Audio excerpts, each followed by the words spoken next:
Hi, I'm going to show you how to make a bookshelf out of vinyl gutters. Here are the tools you will need. You will need a drill with a 3/16 bit in order to drill the holes for the drywall inserts. You'll need a hammer to tap the inserts into the wall. You will need a set of cutters, and these cutters are just what I use. There's many others that could be used in order to cut the gutter down to size. You'll need a tape measure to help you determine the placement of your brackets and also the size of the shelf to begin with. And you may also want to use a screwdriver for driving in the screws instead of the drill. The first step is to determine the size and shape of your bookshelf, because that will influence how much material you need to purchase. I got all of this stuff from Lowe's. The brand of this is Raingo, and it is vinyl. You can get gutters in a variety of styles and also materials, but I thought since this is for my son's room that vinyl would be a better choice of material. You know, there's less sharp corners with vinyl than there is with aluminum gutters, for example. But anyway, I got all of this at Lowe's, and the first thing you'll need is the gutter itself. This comes in 10-foot length, and it costs $6.98 for 10 feet. The next thing you're going to need for sure is the mounting bracket. Okay, this is how your gutter is going to mount to the wall. And these cost $3.28. You may want to put end caps on the end, just on either end, just to keep the books from sliding off the ends. You can also get the end caps that go on the inside. These slide over the outside, and I'll show you how those work in a minute. But there's options for this. If you're making an extra large bookshelf, you may need a slip joint. Okay, so this is how you join together two sections of gutter. Okay, so I'm not going to use this in this case, but it's an option. These cost $4.28. You may also have one that you route around a corner. Okay, so this is an inside corner. You could just as easily buy an outside corner as well. Again, this is an option. I'm not going to do this for this particular bookshelf, but I'll show you an example of a shelf that I built earlier with a corner section to it. The corner costs $6.68. So again, this is all purchased from Lowe's. The Lowe's in your area or the hardware store in your area may carry different brands of gutters, and your prices may vary as well. But anyway, those are the parts you're going to need. You'll need some hardware as well. So you need one screw for every bracket. Okay, and so if this is going into drywall, you will also need the inserts. These, I believe, are number 6 by 1 1/4 screws, but you know, you can choose whatever screws that you need for that.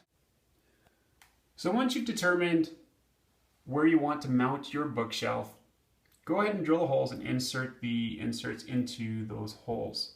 So the mounting brackets are screwed to the wall, as you can see here. There's one screw for each one of them. I used 2 mounting brackets for every 2 feet or so. So the shelf that I'm building here is just over 4 feet long, and I am using 2 mounting brackets. So there's one right here, and there's one right there as well. So of course, prior to screwing in the mounting bracket, be sure that you pre-drill your hole. And again, a 3/16 bit will do this. Pop in the insert, and then you should be good to go. So here are the 2 mounting brackets mounted to the wall.